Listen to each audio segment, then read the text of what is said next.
ハロー、時と音羽よ。最初に言っておくわ。字幕が必要な場合はボタンを押してね。日本語と英語に対応しているわ。さて、今回も精霊ビオラ第2話を語るわ。前回はナキヤという女の子の最後の願いは何だったかというお話だったわね。今回は女性の銀融詩人のお話よ。さあ始めるわよ。夏の森に短い日が沈む。湖のそば、小さな小屋に一人の女が横たわっていた。名は愛の。かつて銀融詩人として竜斗を手に町から町へと旅をしていた。だがその名を今に知る者は誰もいない。声があれば詩は残る、そう信じていた。けれど命の終焉の気配を肌で感じる今、愛のは悟っていた。それは思い上がりだったと。壁にもたれた竜斗。かつて人々を魅了した旋律はもう誰にも届かない。忘れられる。名も詩も自分のすべてが何一つ残らずに消えていく。それがただ悲しかった。その時だった。誰にも気づかれず少女がそこに立っていた。白銀の髪に淡い紫の瞳。年の頃は10代にも見えるが人の気配がない。しかし不思議と愛の心は静まっていた。あなた誰？少女は答えなかった。ただ見下ろしてくる眼差しは冷たくも優しくもない。それでも何かを抱えてきたもののように見えた。ふふ。誰にも知られなかった詩人を訪れるのがあなたみたいな子だなんて滑稽ね。少女は小首をかしげるだけ。それでもそこにいてくれることがどこか救いのように感じられる。ねえ、聞いてくれる？私消えたくないの。竜斗に手を伸ばす。もうつまびく力もない。ただそっと撫でるだけ。たくさん詩を歌ったわ。命を燃やして。けれど誰も覚えていない。少女の瞳がわずかに細められる。その意味はわからない。ただ愛のは言葉を重ねた。いいのよ、あなたが聞きに来てくれた。それだけでこんなにも嬉しいのね。少女が静かに傍らに座る。沈黙が二人を柔らかく包む。この竜とは母の形見なの。母も詩人だった。でも何も残らなかった。私は語り継いできたつもりだった。けれど誰も覚えていない。愛の声に悔いも焦りもなかった。ただ願いだけがあった。あなたに託してもいい。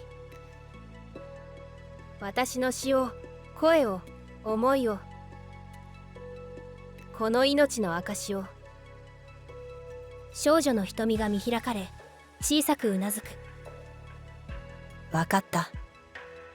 それが少女の初めての言葉だった。愛のは微笑んだ。それは誰にも見せたことのない安らかな笑み。ありがとう。あなたが来てくれてよかった。愛のは手を伸ばし少女の手に触れる。その瞬間かすかな光が二人を包んだ。そして愛野は静かに目を閉じた。少女の姿は消えていた。しばらくして愛野の体がゆっくりと動いた。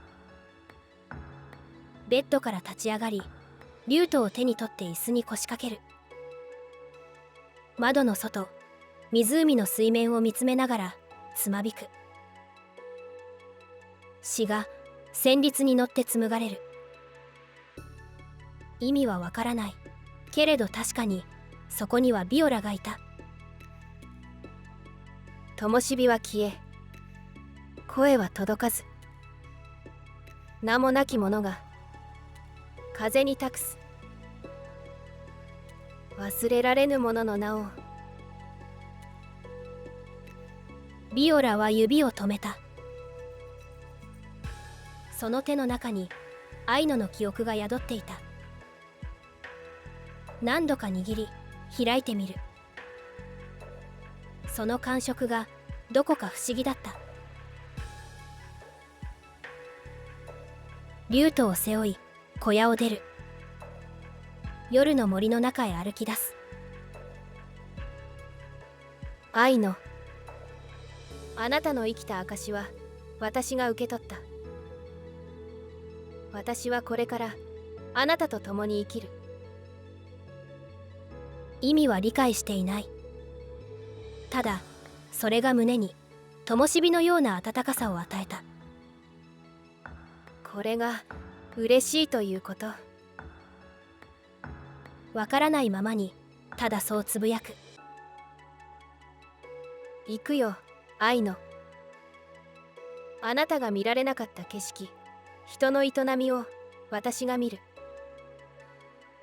それも言葉の意味はわからない。ただ魂からあふれただけ。そしてふと一つの願いが胸をよぎる。言葉の意味がわかるようになったらナキヤのところへ帰ろう。不意に湧き出た言葉にビオラは驚き立ち止まった。静寂だけがビオラの言葉を聞いていた。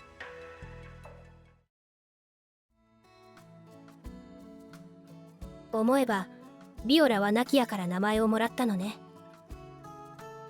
そして今回は愛野から記憶と肉体を。それはつまり精霊だった存在が限りなく人間らしい存在になったということかもしれないわね。今回も高辻さんから原稿をもらって読んだ時に聞いたことがあるの。ビオラは愛野の肉体をもらったから彼女の記憶や技術を受け継いだんですかって。答えはイエスだったわ。でも何かしらの感情を覚えてもビオラ自身はその感情の名前を知らない。これはビオラという精霊が感情を知っていく物語。高辻さんからもらった返答は以上よ。これからビオラはどこへ行くのかしら。ナキヤのところへ帰る時が来るのかしら。私もあなたたちと一緒にビオラの旅を追いかけようと思うわ。さて、明日はサブチャンネルが更新されるわ。よかったらそちらも見てね。それからこの物語の小説版や動画で使われた台本がテキストで読めるわ。詳しい内容は概要欄をチェックしてね。それじゃあ次の動画で会いましょう。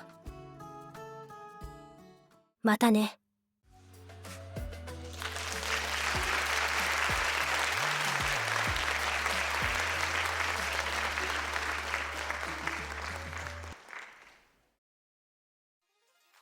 最後まで見てくれてありがとう。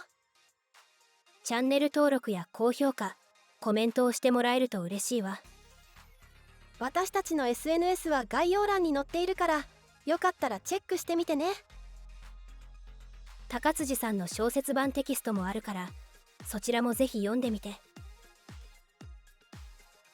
それじゃあ次回の動画まで。ごきげんよう。